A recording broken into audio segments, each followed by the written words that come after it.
Today's workout is 3 6-minute AMRAPs with 1 minute rest in between. Every single movement in this is 10 reps. So the first AMRAP is going to be 10 taters and 10 box jumps. Keep cycling round through them until your 6 minutes is up.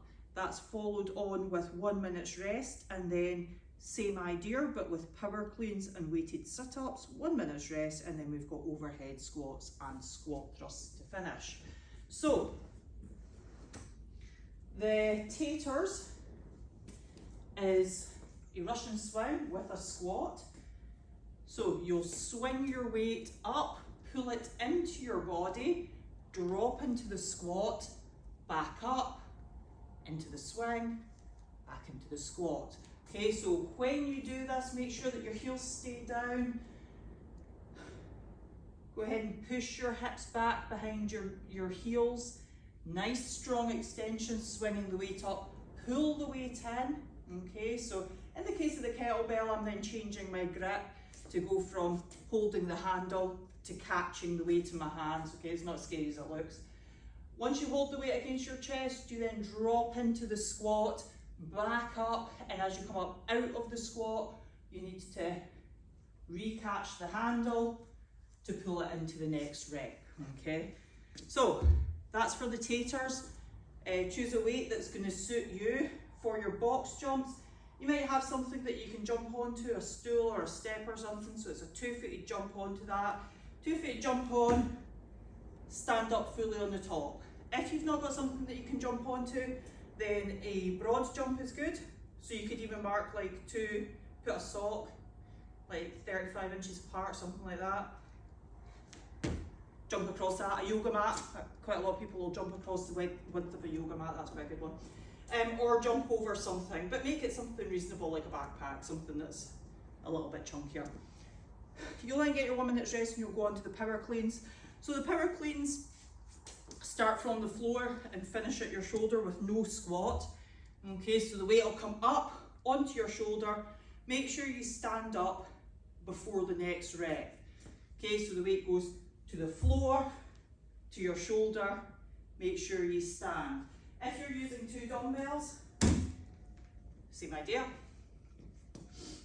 Hips go back behind your heels. Keep your back nice and flat, chest up, butt down. Touch the weight off the ground. Weights come to your shoulders and stand. So 10 power cleans, and then the weighted sit-ups. Legs out straight in front. Lie right back. The weight's above your face. You're going to sit up so it's above your head. Okay? Lie back under control so it's above your face. Sit up so it's above your head. Then for the overhead squats, it's really nice if you've got something like a broomstick to use. So for most people this would be ideal.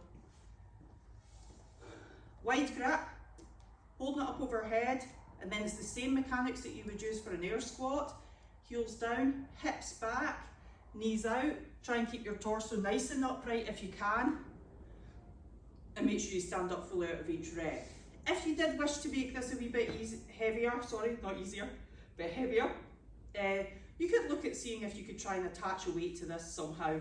I've seen people like thread a weight onto the middle of the stick so it's above the centre of their head. I've also seen people attach all sorts of random things to the end with duct tape. So if you do want to make it a wee bit easier, a wee bit heavier, feel free to do that. Otherwise, if you've got, say, a single dumbbell,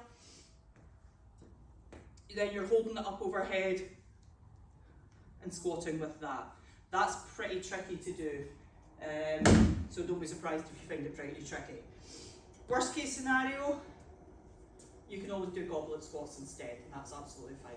For the squat thrust, you can put your hands on the ground, jumping your feet in and out. Okay, so plank position, feet in close to your hands. Plank position, feet in close to your hands. So you'll have 10 of them to do, circling that round with the overhead squats. It's for rounds plus reps. You'll have 3 scores to post, 1 minute rest in between each workout. Have fun.